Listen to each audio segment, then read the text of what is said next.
नमस्कार दोस्तों। डेट आज की देखो 3 दिसंबर 2025 है और स्वागत है आपका एटोयल डिस्कशन में। आज देखो 3 इश्यूज हम डिस्कस करेंगे जो एग्जाम पर्सपेक्टिव से काफ़ी इंपॉर्टेंट हैं। सबसे पहले हम आर्टिकल डिस्कस करेंगे संचार साथी जो एप्लीकेशन है ना, अब सरकार ने यानी मिनिस्ट्री ऑफ टेलीकॉम ने ना ऑर्डर जारी किया है स्मार्टफोन मेकर्स को कि ये जो एप्लीकेशन है ना नए स्मार्टफोन्स में प्री इंस्टॉल होना चाहिए और इसको डिसेबल या फिर डिलीट करने का ऑप्शन भी यूजर्स के पास में नहीं होना चाहिए। क्या फायदे हैं इस एप्लीकेशन के, क्यों ये ऑर्डर जारी किया गया, क्या शिकायतें हैं, क्या कंसर्न्स हैं, सब डिस्कस करेंगे। दूसरा आर्टिकल आज हम डिस्कस करेंगे सिक्योरिटी से संबंधित है, कोलंबो सिक्योरिटी कॉन्क्लेव से संबंधित। हाल ही में कोलंबो सिक्योरिटी कॉन्क्लेव में जो मेंबर कंट्रीज हैं उनके नेशनल सिक्योरिटी एडवाइजर्स की मीटिंग हुई, क्या कुछ निकल के आया, क्या ये ग्रुप है, क्यों इंपॉर्टेंट है, सब डिस्कस करेंगे। तीसरा आर्टिकल आज हम डिस्कस करेंगे स्कूल एजुकेशन में क्राइसिस से संबंधित। ये भी एक अलग आर्टिकल है, मतलब ऐसा जो डीप आर्टिकल है वो आता नहीं है, तो इसमें भी कुछ नए पॉइंट्स हैं, अच्छे पॉइंट्स हैं जिनको हम डिस्कस करेंगे। चलिए डिस्कशन स्टार्ट करते हैं। इसके बाद नेक्स्ट आर्टिकल देखो संचार साथी मैंडेट के बारे में है।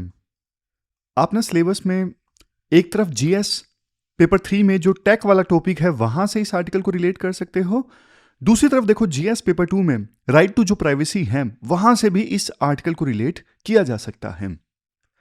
आप देखो सोच के देखिए, आपने एक नया फोन खरीदा, फोन खरीदने के बाद में आपने बॉक्स ओपन किया, फोन ऑन किया और फोन ऑन करने के बाद में आपने ये देखा कि एक जो एप्लीकेशन है पहले से प्री इंस्टॉल्ड है सॉफ्टवेयर के अंदर और आप चाह के भी उस एप्लीकेशन को डिलीट नहीं कर सकते। ये होने वाला है, तो ये पूरा इशू हम डिस्कस करेंगे। डिपार्टमेंट ऑफ टेलीकम्युनिकेशन का क्या ऑर्डर आया है और ये जो ऑर्डर आया है एप्लीकेशन से संबंधित क्यों आया है, डिबेट क्या है, इंपैक्ट क्या होगा, सब डिटेल से डिस्कस करेंगे। लेकिन सबसे पहले न्यूज में आपको बताता हूं, डिपार्टमेंट ऑफ टेलीकम्युनिकेशन ने ना एक आदेश दिया है। उन्होंने ये कहा है इंडिया में जितने भी स्मार्टफोन मेकर हैं ना, जैसे सैमसंग है, एप्पल है, वीवो है, ओप्पो है, उन्हें ना अपने नए फोन्स में संचार साथी जो ऐप है ना पहले से डालकर यानी प्री लोड करके बेचना होगा। अब देखो ये जो ऑर्डर दिया गया है ना डिपार्टमेंट ऑफ टेलीकम्युनिकेशन के द्वारा, इसमें ना 3 खतरनाक कंडीशंस हैं। कौन सी कंडीशंस हैं? पहली कंडीशन प्रीलोडेड, मतलब फोन खरीदते ही ऐप आपको मिलेगा, जैसे ही आप फोन ओपन करोगे ऐप पहले से प्री इंस्टॉल्ड आपको मिलेगा। नेक्स्ट है नॉन डिलीटेबल, मतलब यूजर इस एप्लीकेशन को यानी संचार साथी एप्लीकेशन को डिलीट या फिर डिसेबल नहीं कर सकता। सरकार ने जो ऑर्डर दिया है ना स्मार्टफोन मेकर्स को, तो उसमें पॉइंट नंबर 7B साफ कहता है कि फंक्शनैलिटी जो है इस एप्लीकेशन की वो रिस्ट्रिक्टेड नहीं होनी चाहिए, जैसा है वैसा ही वो एप्लीकेशन चलता रहेगा। तीसरा यूनिवर्सल, मतलब चाहे एप्पल हो या फिर एंड्रॉयड हो, सब पर ये जो मैंडेट है, ये जो मिनिस्ट्री ऑफ टेलीकम्युनिकेशन का ऑर्डर है सब पर लागू होगा। और डेडलाइन मिली है स्मार्टफोन मेकर्स को 90 दिनों की, 90 दिनों की यानी 3 महीनों की डेडलाइन मिली है स्मार्टफोन मेकर्स को कि 3 महीने के अंदर अंदर आपको ये इंप्लीमेंट करना है। लेकिन देखो यहां पे ना एक छोटा सा ट्विस्ट भी है। जब क्रिटिसिज्म स्टार्ट हुआ कि ये क्या ऑर्डर पास कर दिया डिपार्टमेंट ऑफ टेलीकम्युनिकेशन ने, तो डिपार्टमेंट ऑफ टेलीकम्युनिकेशन के यानी टेलीकॉम जो मिनिस्टर है ना ज्योतिरादित्य सिंधिया, उन्होंने मीडिया में ये कहा कि देखो हमने ऑर्डर जरूर जारी किया है लेकिन ये मैंडेटरी नहीं है, लेकिन देखो ऑफिशियल जो रिटन ऑर्डर कंपनीज को मिला है वो साफ तौर पे कहता है कि ये मैंडेटरी है। तो इसे बोलते हैं कथनी और करनी में अंतर, मतलब ट्रांसपेरेंसी की जो कमी है वो यहां पे साफ दिखाई दे रही है। मिनिस्टर कुछ और बोल रहे हैं, कंपनी को जो रिटन ऑर्डर गया है वो कुछ और है। पॉलिसी एम्बिग्विटी जो टर्म हम इस्तेमाल करते हैं मेंस में, पॉलिसी एम्बिग्विटी, मिनिस्टर कुछ और बोल रहे हैं, रिटन ऑर्डर कंपनीज को कुछ और गया है। लेकिन देखो अब ना हम ये समझते हैं कि सरकार ने ये जो आदेश दिया है ना कि सभी स्मार्टफोन मेकर इस एप्लीकेशन को प्री इंस्टॉल्ड दें, तो ये एप्लीकेशन आखिरकार संचार साथी है क्या, क्या भला है? देखो 2025 में ना सरकार ने इसे लॉन्च किया था और इसका मेन मकसद है साइबर फ्रॉड को रोकना। इसका मेन मकसद क्या है? साइबर फ्रॉड को रोकना।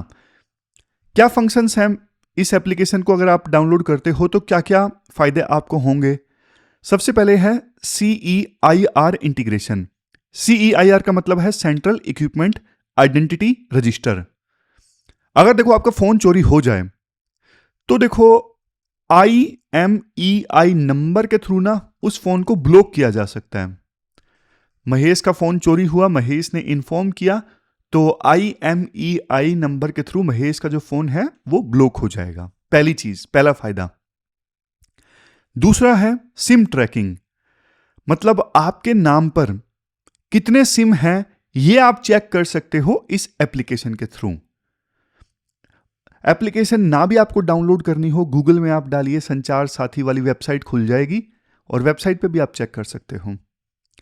नेक्स्ट है फ्रॉड प्रिवेंशन, मतलब देखो साइबर क्राइम होते हैं या फिर फोन चोरी हो गया, उन चोरी हुए फोन्स को रिकवर करने में मदद करती है ये एप्लीकेशन। और डेटा ये कहता है कि इसने ना अभी तक, इस एप्लीकेशन ने अभी तक 6 लाख चोरी हुए फोन्स को रिकवर करने में मदद की है और 29 लाख जो फर्जी सिम्स हैं उनको बंद किया गया है। देखो सुनने में तो अच्छा लगता है, ये कुछ कुछ वैसा ही है जैसे फाइंड माई डिवाइस जैसी एप्लीकेशन है ना, जो सर्विस पहले से गूगल और एप्पल जैसे जो स्मार्टफोन मेकर्स हैं वो देते हैं। आपको लगेगा कि कुछ कुछ वैसा ही है, लेकिन फर्क देखो इतना है, गूगल और एप्पल जैसी कंपनीज का जो डेटा होता है वो इंक्रिप्शन के पीछे होता है, लेकिन संचार साथी का जो पूरा कंट्रोल है वो सीधा सीधा सरकार के पास में होगा। तो ये डिफरेंस है, समझ गए? वैसे एप्पल और गूगल जैसी कंपनीज भी ये सर्विस देते हैं, लेकिन उनका जो डेटा होता है वो इनक्रिप्टेड होता है, प्राइवेसी काफी ज्यादा हाई होती है। लेकिन संचार साथी का पूरा डेटा सरकार कंट्रोल करेगी और मेन मकसद इस एप्लीकेशन का national security and fraud control है। अब यहां पे ना देखो एक बड़ा इशू आता है प्राइवेसी वर्सेस सिक्योरिटी का। क्वेश्चन ये उठता है, क्या सिक्योरिटी के नाम पर हम प्राइवेसी सेक्रीफाइस कर रहे हैं? क्योंकि देखो ये जो ऑर्डर सरकार का है ना, पहली चीज तो इसे पब्लिक भी नहीं किया गया सरकार के द्वारा, चुपचाप कंपनीज को भेजा गया, स्मार्टफोन बनाने वाली जो कंपनीज हैं चुपचाप उनको ये रिटर्न ऑर्डर भेजा गया। और देखो ये जो एप्लीकेशन है ना संचार साथी एप्लीकेशन का जो सोर्स कोड है ना, मतलब जो जिस कोडिंग की सहायता से ये एप्लीकेशन बनी है वो सोर्स कोड पब्लिक नहीं है, पता नहीं है। सरकार बोल रही है कि इन एप्लीकेशंस में ये फंक्शंस हैं, हो सकता है कि चोरी छुपे कुछ और डेटा भी इकट्ठा कर रही हो ये एप्लीकेशन, मतलब हमें पता ही नहीं है कि बैकएंड में क्या डेटा हमारा कलेक्ट किया जा रहा है। क्या पता ये जो एप्लीकेशन है हमारी लोकेशन को ट्रैक कर लेगा, क्या पता हमारी कॉल सुनेगा, हमें नहीं पता, क्योंकि हमें देखो इस एप्लीकेशन का सोर्स कोड के बारे में हमें नहीं पता, क्योंकि सोर्स कोड ओपन नहीं है। और फिर देखो एक और चीज आप देखिए, अभी ना कुछ समय पहले एक एक्ट आया था, DPDP एक्ट, ये वाला एक्ट आया था, digital personal data protection act. अब इस एक्ट में ना सरकार ने अपने लिए एग्जेम्पशंस रखी हैं। कोई प्राइवेट कंपनी मान लीजिए डेटा का मिसयूज करती है, 2023 के इस एक्ट का वायलेशन करती है, उस पर तो फाइन लगेगा, लेकिन सरकार ने अपने लिए एग्जेम्पशंस छोड़ दी थी कि हाँ भाई हम कुछ भी करें हमारे खिलाफ कोई एक्शन नहीं लिया जाएगा। समझ गए? मतलब ये जो स्टेट रन एप्लीकेशंस है ना संचार साथी, ये आपका डेटा लेती है तो उस पर स्ट्रिक्ट प्राइवेसी रूल्स लागू नहीं होंगे। क्यों? क्योंकि ये सरकार कर रही है और सरकार ये बोलेगी कि हम तो नेशनल सिक्योरिटी के लिए कर रहे हैं, और नेशनल सिक्योरिटी के लिए आप कुछ भी करो उस पर तो फिर ये एक्ट लागू होगा ही नहीं। अब समझे? तो राइटर बोलते हैं इस प्रकार से तो देखो ये जो संचार साथी एप्लीकेशन है ना, ये एक प्रकार से सरकार का मास सर्विलियंस का टूल बन जाएगा, मास सर्विलियंस का हथियार बन जाएगा। अब यहां पे आती है सुप्रीम कोर्ट की पुट्टास्वामी केस की जजमेंट। सुप्रीम कोर्ट ने देखो अपनी 2017 की इस जजमेंट में बोला था कि राइट टू प्राइवेसी जो है वो एक फंडामेंटल राइट है। तो क्रिटिक्स का यहां पे देखो ये कहना है, बिना किसी जुडिशियल ओवरसाइट के इतना बड़ा ट्रैकिंग मैकेनिज्म बनाना अनकॉन्स्टिट्यूशनल है। मतलब कोर्ट में जाएगा तो जाहिर तौर पे कोर्ट बोलेगी कि आप इतना सारा डेटा इकट्ठा कर रहे हो, मतलब क्या पता पीछे से कर रहे हो, ये तो लोगों की प्राइवेसी वायलेट हो जाएगी, और कोई देखने वाला भी नहीं है आपके ऊपर। कम से कम कोई जुडिशियल ओवरसाइट तो होना चाहिए था, मतलब कुछ जज वगैरह देखने के लिए होने चाहिए थे कि आप क्या कर रहे हो क्या नहीं कर रहे हो, समझे। इसके बाद देखो थोड़ा सा ना मार्केट और टेक एंगल भी देख लेते हैं। देखो जो एप्पल कंपनी है ना वो तो फेमस है अपनी वर्ल्ड गार्डन पॉलिसी के लिए। मतलब एंड्रॉयड, आप नया फोन लेते हो ना एंड्रॉयड वाला, उसमें तो प्री इंस्टॉल्ड एप्लीकेशंस आपको मिलती हैं, लेकिन एप्पल में आपको नहीं मिलेगी। Apple third party apps pre install नहीं होने देता है। अगर सरकार एप्पल कंपनी को फोर्स करेगी तो यहां पे एक बैटल स्टार्ट हो जाएगी, एप्पल वर्सेस गवर्नमेंट की लीगल बैटल यहां पे स्टार्ट हो जाएगी। और जो ये स्मार्टफोन मेकर्स है ना, इनका कहना है कि अगर देखो हम संचार साथी एप्लीकेशन को प्री इंस्टॉल करेंगे ना सॉफ्टवेयर में, तो इससे हमारी कॉस्ट बढ़ जाएगी, क्योंकि हमें टेस्ट करना पड़ेगा, हमारे ऑलरेडी जो सॉफ्टवेयर है उसमें इंटीग्रेट करना पड़ेगा, तो डायरेक्टली ना फ़ोन का प्राइस बढ़ जाएगा, फ़ोन महंगा हो जाएगा। अब कितना महंगा हो जाएगा ये बहाना बना रहे हैं या फिर अब ये तो देखो नहीं पता, आर्टिकल में बोला जा रहा है कि फ़ोन तो महंगा हो जाएगा।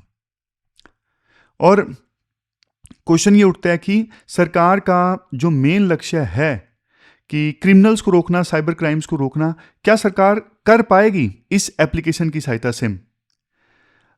राइटर देखो ये बोलते हैं, जो प्रोफेशनल साइबर क्रिमिनल्स हैं ना वो तो क्या ही डरेंगे इस एप्लीकेशन से। मतलब इन क्रिमिनल्स के पास में देखो 3 रास्ते हैं। सबसे पहला रूटिंग, मतलब डिवाइस को रूट करके वो सॉफ्टवेयर ही उड़ा देंगे, पहली चीज वो ये कर सकते हैं।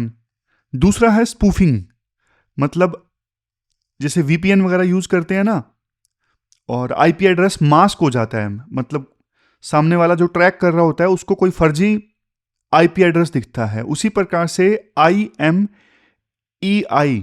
इस नंबर की भी मास्किंग हो सकती है, इस नंबर की भी मास्किंग हो सकती है, ये नंबर भी छुपाया जा सकता है, कोई और फर्जी नंबर दिखाया जा सकता है साइबर क्रिमिनल्स के द्वारा। और जिनको देखो क्राइम करना है, साइबर क्राइम करना है, वो देखो पुराने फ़ोन खरीद लेंगे, वो नए फ़ोन क्यों खरीदेंगे। ऑलरेडी ऐसे फ़ोन्स जिसमें संचार साथी एप्लीकेशन नहीं है वो खरीद लेंगे, समझे।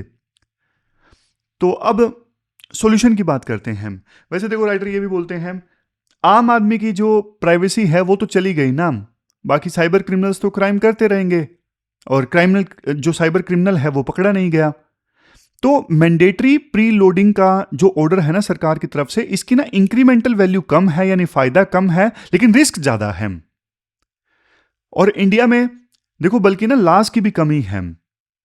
आप देखिए हमारे पास में अभी कौन कौन से लॉज हैं साइबर फ्रॉड जो लोग करते हैं उनको सजा दिलवाने के लिए।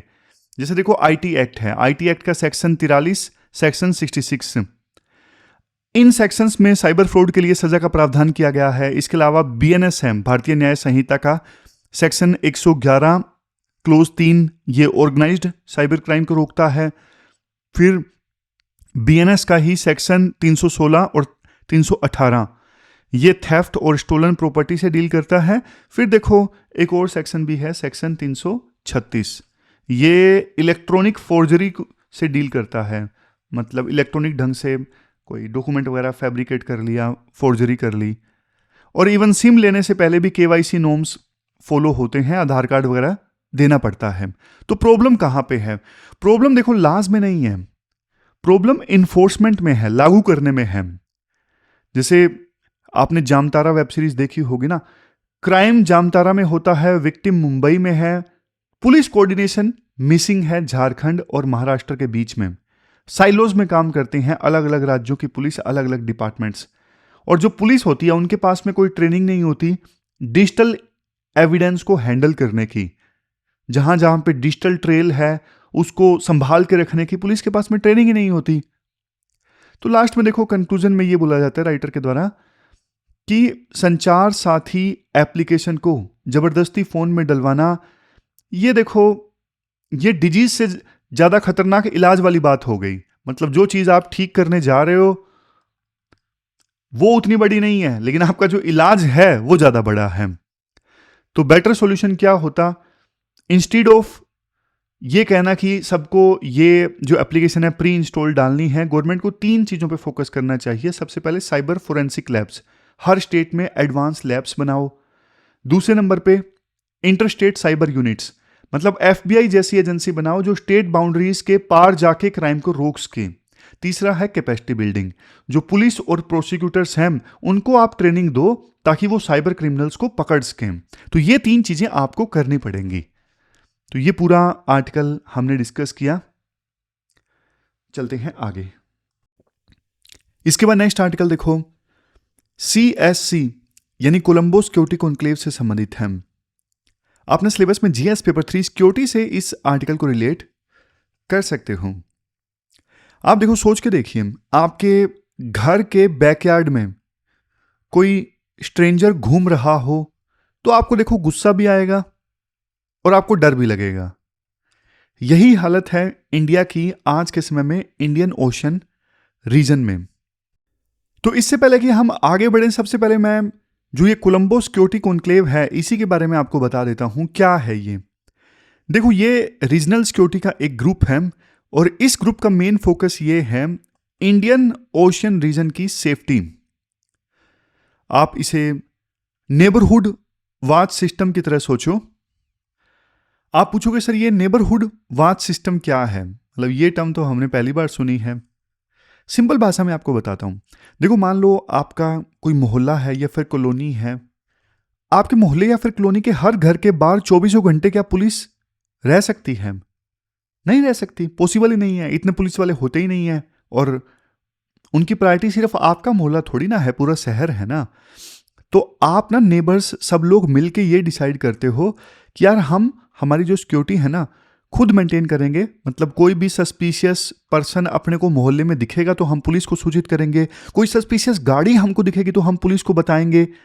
तो मतलब आपने मिल के अपनी सिक्योरिटी इंश्योर करने की कोशिश की, ये सब चीजें डिसाइड करके। तो ये नेबरहुड वॉच सिस्टम है। उसी प्रकार से ये जो कोलंबो सिक्योरिटी कॉन्क्लेव है ना, ये नेबरहुड वॉच सिस्टम है कि हम सब मिलके कोई भी सस्पिशियस चीज आएगी तो मतलब हम एक दूसरे को बताएंगे, हम मिलके हमारी जो सिक्योरिटी है खुद इंश्योर करेंगे।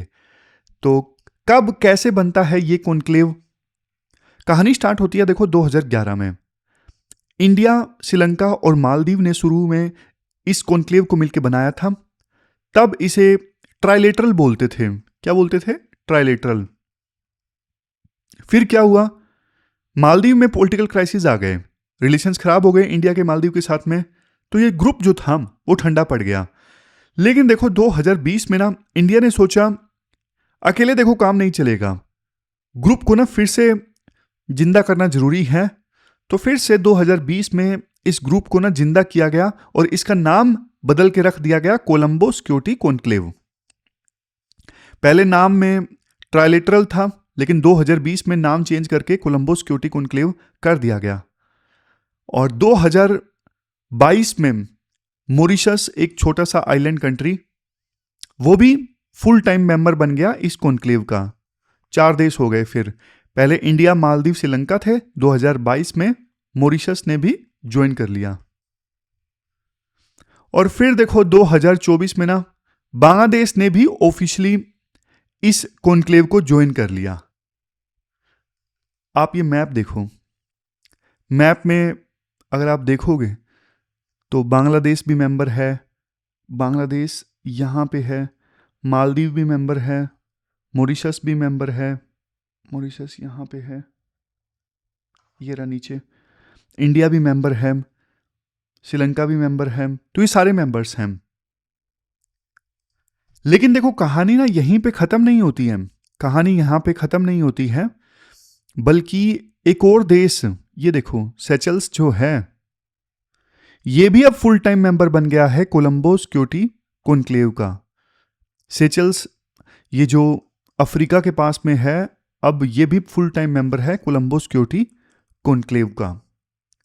तो ये 3 बड़ी बातें हुई। अभी जो 20 नवंबर 2025 को नेशनल सिक्योरिटी जो एडवाइजर्स हैं इस कॉन्क्लेव के मिले, मतलब इस कॉन्क्लेव में जो भी मेंबर कंट्रीज हैं ना, उनके नेशनल सिक्योरिटी एडवाइजर्स की मीटिंग हुई थी 20 नवंबर को।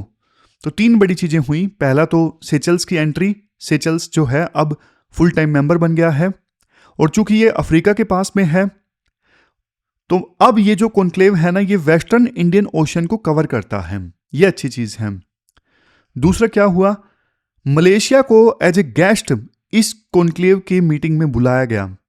अब मलेशिया की अच्छी चीज देखो ये है, आप ये चोक पॉइंट देखोगे ना जहां पे जहाजों की आवाजाही रोकी जा सकती है, स्ट्रेट ऑफ मलक्का, तो मलेशिया स्ट्रेट ऑफ मलक्का के पास में है और चाइना का सारा तेल वहीं से आता है। तो मलेशिया का आना इंडिया के लिए बहुत बड़ी जीत है, समझ रहे हो। मलेशिया कोलंबो सिक्योरिटी कॉन्क्लेव का हिस्सा बना तो इंडिया के लिए बड़ी जीत है। एजेंडा क्या था, अभी जो कोलंबो सिक्योरिटी कॉन्क्लेव की मीटिंग हुई 5 चीजों पर काम करता है। देखो ये कोलंबो सिक्योरिटी कॉन्क्लेव, और ये 5 चीजें हैं। सबसे पहले मैरीटाइम सिक्योरिटी यानी समुद्र की सुरक्षा, दूसरे नंबर पे काउंटर टेररिज्म, जैसे 26/11 का जो अटैक हुआ था, अटैकर्स यानी टेररिस्ट वो देखो समुद्र के रास्ते ही भारत आए थे। नेक्स्ट है ट्रैफिकिंग, मतलब ये सारे देश मिलके ड्रग्स और ह्यूमन स्मगलिंग को रोकेंगे। Next cyber security, digital infrastructure को प्रोटेक्ट करना। फिर सबसे लास्ट में है ह्यूमैनिटेरियन एड यानी डिजास्टर के वक्त मदद देना एक दूसरे को। देखो इंडिया जो है इस पूरे रीजन में ना नेट सिक्योरिटी प्रोवाइडर बनना चाहता है, मतलब इस पूरे इंडियन ओशन रीजन का थानेदार इंडिया बनना चाहता है, और थानेदार बनने का जो टूल है वो यही ग्रुप है कोलंबो सिक्योरिटी कॉन्क्लेव। यूं मान सकते हो ये जो ग्रुप है ना ये काम करता है पुलिस स्टेशन का, और इंडिया बनना चाहता है थानेदार। ठीक है, बहुत बढ़िया एग्जाम्पल तो नहीं हुआ लेकिन शायद थोड़ा बहुत आप समझ गए होंगे। ठीक है, आर्टिकल देखो इसके बाद में ना बहुत एक गहरा पॉइंट उठाता है, आप ध्यान से सुनिएगा। देखो हमारे लिए जो ये इंडियन ओशन रीजन है ये सिक्योरिटी का इशू है, लेकिन जो छोटे देश है ना जैसे मालदीव, श्रीलंका, उनके लिए ये पेट का सवाल है, लाइवलीहुड का इशू है। क्योंकि इन देशों की, मालदीव और श्रीलंका जैसों की जो पूरी देशों की जो पूरी इकोनॉमी है वो तो समुद्र पे टिकी है। मतलब आप श्रीलंका का काम देखिए, मालदीव का काम देखिए कैसे चलता है, टूरिज्म से चलता है, फिशिंग से चलता है, मेन तो इन्हीं से चलता है ना, और ये दोनों चीजें समुद्र पे डिपेंडेंट हैं। तो आर्टिकल में एक बात बोली जाती है कि security challenges are coupled with developmental priorities, मतलब अगर समुद्र सेफ नहीं होगा तो फिर टूरिस्ट नहीं आएगा। अगर देखो समुद्र में पायरेसी होंगी तो फिर मछुआरे जो हैं वो भूखे मरेंगे। तो मतलब सिक्योरिटी इश्यूज जो हैं वो डेवलपमेंटल इश्यूज के साथ में जुड़े हुए हैं, दोनों को अलग करके आप नहीं देख सकते। अगर तुम्हारा समुद्र सेफ है तभी देखो इकोनॉमी ग्रो करेगी, अगर समुद्र सेफ नहीं है ना तो टूरिस्ट आएंगे ना ही मछुआरे मछली पकड़ पाएंगे। तो यहां पे देखो हम ना इंडिया के सागर डॉक्ट्रिन से भी कोलंबो सिक्योरिटी कॉन्क्लेव को लिंक कर सकते हैं। सागर भी इंडिया का एक इनिशिएटिव है जिसका पूरा नाम है security and growth for all in the region, तो इससे भी आप लिंक कर सकते हो कोलंबो सिक्योरिटी कॉन्क्लेव को। अब देखो आर्टिकल का सबसे जो कोर इशू है वो आता है, कोर इशू है चाइना। आर्टिकल में ना एक वर्ड यूज होता है जिसका नाम है कन्वर्ज। कन्वर्ज मतलब सहमति, यानी कि किसी इशू को लेके विभिन्न मेंबर कंट्रीज की सहमति की, हाँ हम सब चाहते हैं ब्लू इकोनॉमी पे ध्यान देना है, हम सब चाहते हैं कि समुद्र की सुरक्षा पर ध्यान देना है, वो तो हुआ कन्वर्जिंग इंटरेस्ट, सबकी सहमति है। लेकिन यहां पे ना चाइना को लेके बल्कि डाइवर्जेंस है, चाइना को लेके बल्कि मेंबर कंट्रीज में ना मतभेद है। देखो इंडिया का व्यू ये है कि चाइना हमारे लिए एक थ्रेट है, चुनौती है।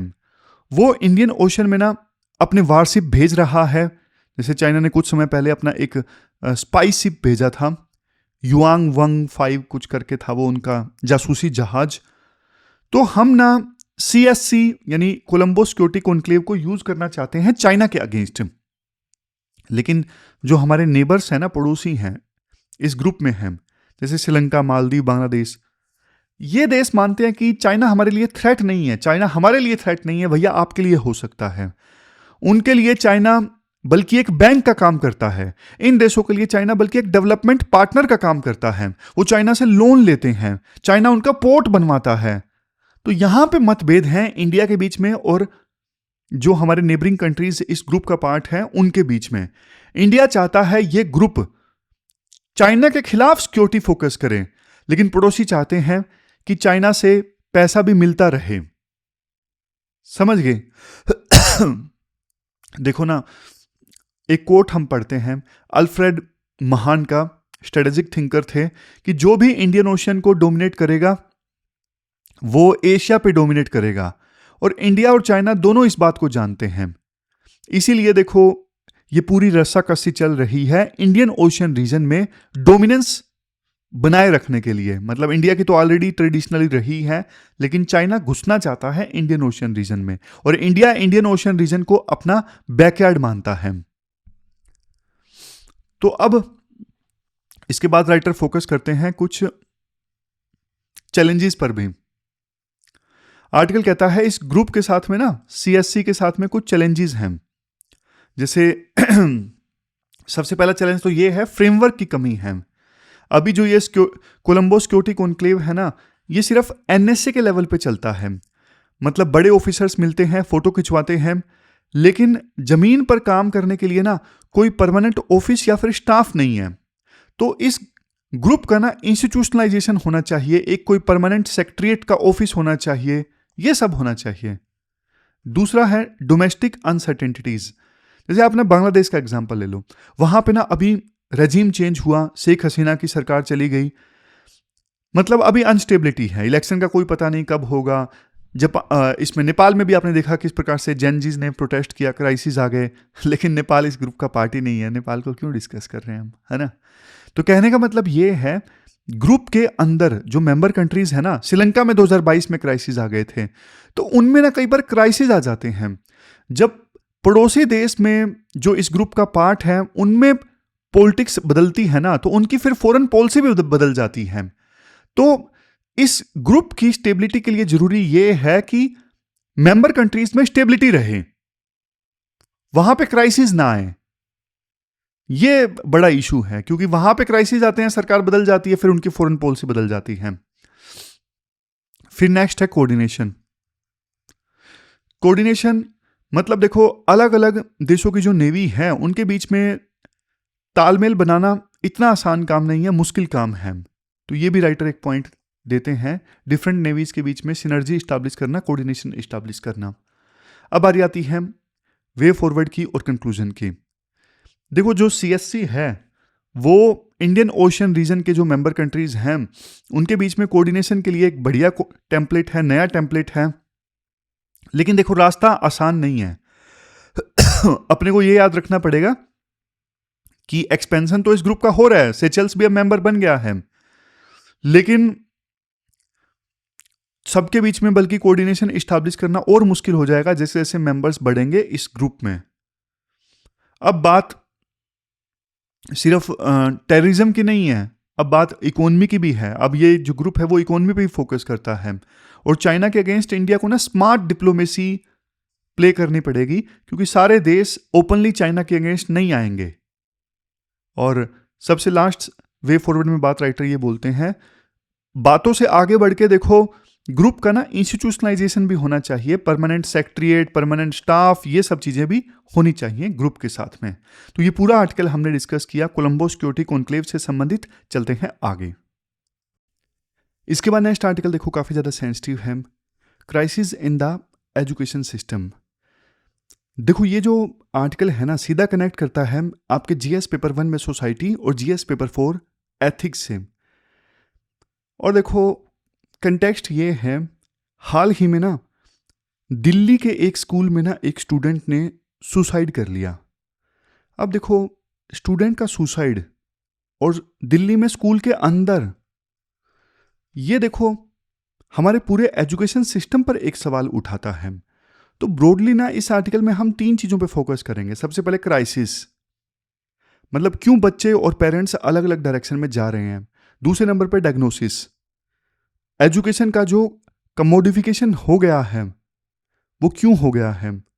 और तीसरे नंबर पे सॉल्यूशन, मतलब सोसाइटी, स्कूल और पेरेंट्स तीनों को मिलकर क्या करना पड़ेगा। तो चलिए डीपली इस आर्टिकल को हम डिस्कस करते हैं। देखो, दिल्ली के स्कूल में जो हुआ, स्टूडेंट ने सुसाइड कर लिया, काफ़ी ज़्यादा सुर्खियों में रहा ये इंसिडेंट, काफ़ी दुखद। लेकिन देखो, ये कोई आइसोलेटेड इंसिडेंट नहीं है। जयपुर में भी इसी प्रकार की घटना आई और NCRB यानी नेशनल क्राइम रिकॉर्ड ब्यूरो का डेटा अगर हम देखें तो सिचुएशन देखो काफ़ी ज़्यादा डरावनी है। हर साल देखो हजारों स्टूडेंट्स एकेडमिक प्रेशर और सोशल जो इश्यूज हैं, सोशल प्रेशर जो है उसकी वजह से सुसाइड कर लेते हैं। राइटर कहते हैं देखो, अगर स्कूल की गलती है तो जाहिर तौर पे स्कूल की जो अकाउंटेबिलिटी है फिक्स होनी चाहिए, दोषियों को सजा मिलनी चाहिए। लेकिन सिर्फ स्कूल को अगर हम ब्लेम करते हैं ना तो इसका मतलब हम सिस्टम को ठीक नहीं करना चाहते। यहां पे देखो सिर्फ स्कूल की गलती नहीं है, हमें यह देखना होगा कि आज स्कूल एजुकेशन जो है वो किन चैलेंजेस से गुजर रही है। ये कोर क्वेश्चन है आज के इस आर्टिकल डिस्कशन का। जैसे सबसे इंपॉर्टेंट है वैल्यू क्राइसिस। सोशियोलॉजी में ना एक टर्म यूज होती है, आप में से वो लोग जिनके पास में सोशियोलॉजी ऑप्शन है ना, उन्होंने इस टर्म के बारे में सुना होगा, एनोमी। एनोमी मतलब एमिले डर्कहिम, उन्होंने ये टर्म दी थी और इसका मतलब है नॉर्मलेसनेस, मतलब वो सिचुएशन जब पुराने वैल्यूज जो हैं वो टूट रहे हैं। आज देखो वही तो हम एक्सपीरियंस कर रहे हैं, पुराने जो वैल्यूज हैं वो टूट रहे हैं। यानी कैसी सिचुएशन है, नॉर्मलेसनेस। पुराने वैल्यूज आज के समय में टूट रही हैं। पुरानी वैल्यूज जैसे रिस्पेक्ट, पुरानी वैल्यूज जैसे अनुशासन, ये वैल्यूज फेड हो रही हैं। और नई वैल्यूज जैसे देखो इंडिविजुअलिज्म, नई वैल्यूज जैसे फ्रीडम, अब ये पूरी तरह से सेट नहीं हुई है नई वैल्यूज। तो अभी क्या चल रहा है, इसके बीच में ना एक क्लैश चल रहा है। क्लैश कैसा, एक तरफ देखो यंग बिजी वर्किंग पेरेंट्स हैं और दूसरी तरफ देखो ट्रेडिशनल स्कूलिंग सिस्टम है। घर का माहौल और स्कूल का जो माहौल है ना वो मैच नहीं कर रहा है। बच्चा देखो कंफ्यूज हो जाता है कि कौन सा वैल्यू सिस्टम सही है। और ये जो वैल्यू कन्फ्लिक्ट है ना, ये बच्चे की पर्सनैलिटी को ना काफी नेगेटिवली अफेक्ट करता है। समझ रहे हो, ये क्लैश है। ओल्ड वैल्यूज जैसे पेरेंट्स की रिस्पेक्ट करो, हायरार्की, बड़ों की रिस्पेक्ट करो। पेरेंट्स बच्चों को बोलते थे स्ट्रिक्ट डिसिप्लिन ये मेंटेन करके रखना है किसी भी कीमत पे, ये पुरानी वैल्यूज थी। नई वैल्यूज क्या है, पेरेंट्स अपने पे फोकस करते हैं, बच्चों पे उतना ध्यान ही नहीं देते। उनको लगता है मेरी लाइफ है, मैं जीऊंगा, सारा दिन बच्चों पे क्यों ध्यान दूं। नेक्स्ट, पेरेंट्स आज के समय में सोचते हैं अरे बच्चों को फ्रीडम दो यार, अपने आप करने दो जो करते हैं वो। लेकिन देखो ना तो हम पूरी तरह से पुरानी वैल्यूज पे आ पा रहे हैं। स्कूल जो है वो पुरानी वैल्यूज सिखाते हैं और जो पेरेंट्स हैं कई बार नई वैल्यूज पे फोकस करते हैं, तो दोनों के बीच में क्लैश हो जाता है। बच्चे को समझ में नहीं आता कि कौन सी वैल्यूज मैं फॉलो करूं, और ये जो क्लैश है वो बच्चे को नेगेटिवली अफेक्ट करता है। अब यहां पे देखो एक बहुत बड़ा एथिकल इशू आता है, ऑब्जेक्टिविटी वर्सेस इमोशन। क्या आता है, ऑब्जेक्टिविटी वर्सेस इमोशन। पेरेंट्स देखो अपने बच्चे के लिए ना इमोशनल होते हैं और ये नेचुरल भी है। वो बच्चे की हर बात को सच मान लेते हैं फेस वैल्यू पे, मतलब जो बच्चे ने बोला है वो सही है। टीचर का पर्सपेक्टिव सुनने से पहले ही कई बार जो पेरेंट्स है ना वो व्यू बना लेते हैं, वो टीचर का पर्सपेक्टिव नहीं सुनते। उनका जो बच्चा बोल रहा है पेरेंट्स को लगता है वही सही है। तो यहां पे जो राइटर बोलते हैं जो पेरेंट्स टीचर मीटिंग होती है ना वो कई बार ना टग ऑफ वार में बदल जाती है। मतलब कि एक बैटल ग्राउंड बन जाती है पेरेंट्स टीचर मीटिंग। जैसे देखो मान लीजिए टीचर शिकायत करते हैं पेरेंट्स से कि जी आपका जो बच्चा है वो मिसकंडक्ट करता है क्लास में। अब पेरेंट्स आज के कैसे पेरेंट्स हैं, आज पुराने पेरेंट्स तो ऐसे होते थे, वो बोलते थे 2 लगाओ चट्टू, सुधारो आप इनको, मारो, हमारी तरफ से पूरी छूट है। पुराने पेरेंट्स ऐसे होते थे। लेकिन आज के नए पेरेंट्स जानते हो कैसे हैं, नहीं नहीं नहीं नहीं नहीं, ये मिसकंडक्ट नहीं करता, आपको गलत फहमी हुई है। आज के पेरेंट्स ना डिफेंसिव मोड में आ जाते हैं कि हमारा बच्चा गलत नहीं है, ये फर्क है। तो जब बच्चा ये देखता है ना कि यार मेरे पेरेंट्स तो मेरे मिसकंडक्ट के लिए भी मुझे डिफेंड कर रहे हैं, तो यहां पे फिर वो बिगड़ना स्टार्ट हो जाता है। यहां हमें इम्पार्शियलिटी की आवश्यकता है पेरेंट्स की तरफ से, लेकिन वो मिसिंग होती है। अब ना बताते हैं राइटर किस प्रकार से एजुकेशन का कमोडिफिकेशन जो है वो हो रहा है। राइटर ना जो एलीट अर्बन स्कूल्स हैं ना, महंगे महंगे स्कूल्स हैं, सो कॉल्ड एलीट स्कूल्स हैं, उनका डरावना सच बताते हैं। वो कहते हैं कि most schools operate as a service provider with parents as clients. अब ये जो लाइन है, ये लाइन एथिक्स वगैरह में यूज करने से काफी बढ़िया वैल्यू एडिशन होता है। राइटर मतलब ये बोलना चाहते हैं, मार्केट इकोनॉमी ने ना एजुकेशन को सिर्फ एक प्रोडक्ट बना दिया है। स्कूल क्या है? Service provider. पेरेंट्स क्या है? Client, customer. टीचर क्या है? सिर्फ एम्प्लॉइज। जब देखो टीचर को सिर्फ एक एम्प्लॉय समझा जाएगा ना, तो फिर वो टीचर की जो रिस्पेक्ट है वो खत्म हो जाएगी। फिलोसफी में ना एक कंसेप्ट है माइकल सैंडल का, मतलब माइकल सैंडल की एक बुक है व्हाट मनी कांट बाय। वो कहते हैं कुछ चीजें देखो मार्केट नॉर्म से नहीं चलनी चाहिए। माइकल सैंडल के अनुसार कुछ चीजें मार्केट के हिसाब से नहीं चलनी चाहिए, और एजुकेशन उनमें से एक है। टीचर से देखो ये एक्सपेक्ट किया जाता है कि वो क्लाइंट्स को खुश रखें, यानी पेरेंट्स को खुश रखें। अब इस कस्टमर सेटिस्फेक्शन के चक्कर में ना कैरेक्टर बिल्डिंग पीछे छूट गया है, क्योंकि टीचर्स का काम सिर्फ यही है कि पेरेंट्स किस बात से खुश होते हैं इस चीज पे फोकस करना, ताकि बच्चे उन्हीं के स्कूल में एडमिशन लें। जबकि टीचर का काम यह होना चाहिए कि बच्चे को सुधारना, बच्चे का कैरेक्टर बिल्ड करना। उन्हें नहीं फर्क पड़ना चाहिए कि पेरेंट्स को अच्छा लग रहा है या नहीं लग रहा है। डांटना पड़ रहा है तो डांटो, बच्चे का कैरेक्टर बिल्ड पे फोकस होना चाहिए। गलत बात को गलत बोलो, सही को सही बोलो, ऐसे ही तो बच्चा सीखेगा। लेकिन नहीं, पेरेंट्स तो नाराज हो जाएंगे, उनके बच्चे को क्यों बोल दिया सुधरने के लिए। तो यहीं पे पूरा कंसेप्ट गड़बड़ा जाता है, क्योंकि पेरेंट्स क्लाइंट हो गए और टीचर एम्प्लॉइज। एम्प्लॉइज का काम क्लाइंट्स को खुश रखना। नुकसान किसका? बच्चे का। इसके बाद राइटर बोलते हैं देखो स्कूल जो है ना कोई आइलैंड नहीं है। स्कूल जो है सोसाइटी का ही एक छोटा सा रूप है। मतलब सोसाइटी में जो होता है वही तो स्कूल में होगा ना। आप अल्बर्ट बेंडूरा की ना एक थ्योरी जानिए, सोशल लर्निंग थ्योरी। बच्चा जो देखते हैं वही तो वो सीखते हैं। अगर सोसाइटी में वायलेंस बढ़ रहा है तो स्कूल में भी वो बढ़ता हुआ वायलेंस दिखेगा। और आजकल बच्चे सोशल मीडिया पर क्या कुछ नहीं देखते, आपको ही पता है, तो वहां से वो इन्फ्लुएंस होते हैं। अब वही चीजें वो स्कूल के अंदर इंप्लीमेंट करते हैं। और पहले देखो जो ये बिहेवियरल इश्यूज थे ना, वो टीनेजर्स में आया करते थे, एडोलसेंस वाली एज में आया करते थे। अब बल्कि छोटे छोटे बच्चों में भी ना anger issues, ego issues, frustration issues दिख रहे हैं। आज के समय में छोटे बच्चों में भी सेल्फ हार्म, यानी अपने आप को नुकसान पहुंचाना, एग्रेशन शो करना, ये बहुत ज्यादा कॉमन हो गया है। पहले स्कूल्स में ना जो कॉर्पोरल पनिशमेंट था ना, मतलब मारा पीटा टीचर के द्वारा, वो कॉमन था। लेकिन देखो हम ना उससे आगे आ गए हैं। वैसे तो देखो ये अच्छी भी बात है, लेकिन देखो आज भी टीचर कहीं कहीं पे मौका मिले तो बहुत ज्यादा क्रूल और बायस्ड हो सकते हैं बच्चों से चिढ़ के। मतलब बच्चे इतना ज्यादा तंग कर लें कि टीचर को अगर लगे कि यार कोई नहीं देख रहा है, तो मारा पीटा भी आज के समय में कहीं कहीं पर देखने को मिलती है। तो देखो हमें ना सेंसिटाइजेशन की जरूरत ना दोनों तरफ से है, बच्चों की तरफ से भी और टीचर्स की तरफ से भी। आज के जो स्टूडेंट्स हैं ना, आज के जो बच्चे हैं, अपने राइट्स को लेके भी काफी अवेयर हैं। ये वैसे देखो एक पॉजिटिव डेवलपमेंट भी है, लेकिन इसका साइड इफेक्ट भी है। आप बोलोगे सर कैसे? देखो बच्चे कभी कभी ना फ्रीडम ऑफ स्पीच के नाम पे ना डिसिप्लिन तोड़ते हैं, क्लास डिस्टर्ब करते हैं, टीचर की डिसरिस्पेक्ट करते हैं। और जब टीचर एक्शन लेता है तो पेरेंट्स और स्कूल मैनेजमेंट फिर टीचर के ऊपर प्रेशर डालते हैं कि आप बच्चों के ऊपर क्यों एक्शन ले रहे हो। पेरेंट्स कहते हैं अरे सर बच्चे ही तो हैं, इसमें कौन सी बड़ी बात हो गई। लेकिन ये जो एटीट्यूड है ना, ये देखो गलत बिहेवियर को ना बल्कि और ज्यादा जस्टिफाई करता है, गलत बिहेवियर को बल्कि और ज्यादा री इन्फोर्स करता है। एक केस स्टडी आपको मैं बताता हूं।